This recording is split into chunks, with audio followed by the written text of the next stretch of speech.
Assalamualaikum warahmatullahi wabarakatuh. Kami dari kelompok 1 yang beranggotakan Meliani Sarah, Miftahur Rahmah, Rahmah Handayani ingin mempresentasikan tentang teori belajar perilaku atau behavior. Teori belajar perilaku behavior menurut John B. Weston. Teori belajar behavioristik merupakan teori yang berfokus pada peranan dari proses belajar dan menjelaskan perilaku manusia. Weston meyakini bahwasanya perilaku manusia dapat disebabkan dengan bawaan genetik, pengaruh lingkungan, dan kondisi. Tingkah laku seringkali dikontrol oleh kekuatan-kekuatan yang tidak rasional. Hal ini dianggap sebagai realisasi dari pengaruh lingkungan yang dapat memanipulasi perilaku manusia. Macam-macam teori belajar behaviorisme menurut para tokoh. 1. Teori koneksionisme oleh Edward Lee Thorndike. 2. Teori klasik conditioning oleh Ivan Petrovich Pavlov. 3. Teori behavioristik menurut John B. Weston. 4. Teori operan conditioning oleh Burrhus Frederick Skinner. 5. Teori kontiguitas conditioning oleh Edwin R. Guthrie. Prinsip-prinsip dalam pendekatan behaviorisme. 1. Memodifikasi tingkah laku melalui pemberian penguatan. 2. Mengurangi frekuensi berlangsungnya tingkah laku yang tidak diinginkan. 3. Memberikan penguatan terhadap suatu respon yang akan mengakibatkan terhambatnya kemunculan tingkah laku yang tidak diinginkan. 4. Mengkondisikan pengubahan tingkah laku melalui pemberian contoh atau model. 5. Merencanakan prosedur pemberian penguatan terhadap tingkah laku yang diinginkan dengan sistem kontrak. Pengaruh teori perilaku dalam proses pembelajaran. 1. Pengaruh teori ini adalah ditekankan sebagai aktivitas yang menuntut siswa untuk mengungkapkan kembali pengetahuan yang sudah dipelajari. 2. Penyajian materi pelajaran mengikuti urutan dari bagian keseluruhan. 3. Pembelajaran dan evaluasi menekankan pada hasil dan evaluasi menuntut satu jawaban benar. 4. Jawaban yang benar menunjukkan bahwa siswa telah menyelesaikan tugas belajarnya. Kekurangan dan kelebihan teori perilaku. Kekurangannya adalah pada guru, bersifat mekanistik, dan hanya berorientasi pada hasil yang dapat diamati dan diukur.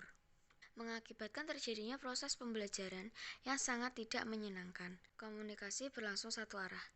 Guru melatih dan menentukan apa yang harus dipelajari murid.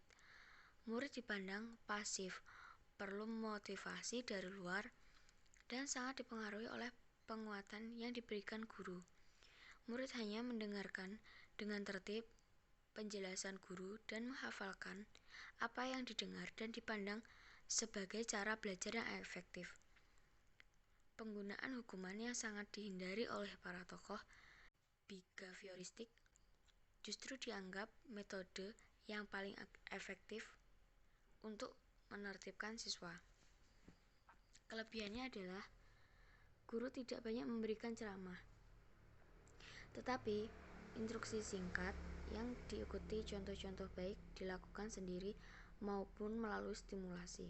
Bahan pelajaran yang disusun secara hierarki dari yang sederhana sampai yang kompleks. Tujuan pembelajaran dibagi dalam bagian kecil yang ditandai dengan pencapaian suatu keterampilan tertentu. Pembelajaran berorientasi pada hasil yang dapat diukur dan diamati, dan jika terjadi kesalahan harus segera diperbaiki. Pengulangan dan latihan digunakan supaya perilaku yang diinginkan dapat menjadi kebiasaan. Aplikasi teori behavioristik dalam kegiatan pembelajaran. 1. Aplikasi teori behavioristik dalam kegiatan pembelajaran tergantung dari beberapa hal seperti tujuan pembelajaran, sifat materi pelajaran, karakteristik belajar, media, dan fasilitas pembelajaran yang tersedia. 2. Pembelajaran yang dirancang dan berpijak pada teori behavioristik memandang bahwa pengetahuan adalah objektif, pasti, tetap, tidak berubah. 3. Pengetahuan telah terstruktur dengan rapi, sehingga belajar adalah perolehan pengetahuan, sedangkan mengajar adalah memindahkan pengetahuan atau transfer of knowledge ke orang yang belajar atau pembelajar. Tujuan teori belajar perilaku. Tujuan pembelajaran dibagi dalam bagian kecil yang ditandai dengan pencapaian suatu keterampilan tertentu. Pembelajaran berorientasi pada hasil yang dapat diukur dan diamati. Kesalahan harus segera diperbaiki. Pengulangan dan latihan digunakan supaya perilaku yang diinginkan dapat menjadi kebiasaan. Hasil yang diharapkan dari penerapan teori behavioristik ini adalah terbentuknya suatu perilaku yang diinginkan. Perilaku yang diinginkan mendapat penguatan positif dan perilaku yang kurang sesuai mendapat penghargaan negatif. Evaluasi atau penilaian didasari atas perilaku yang tampak.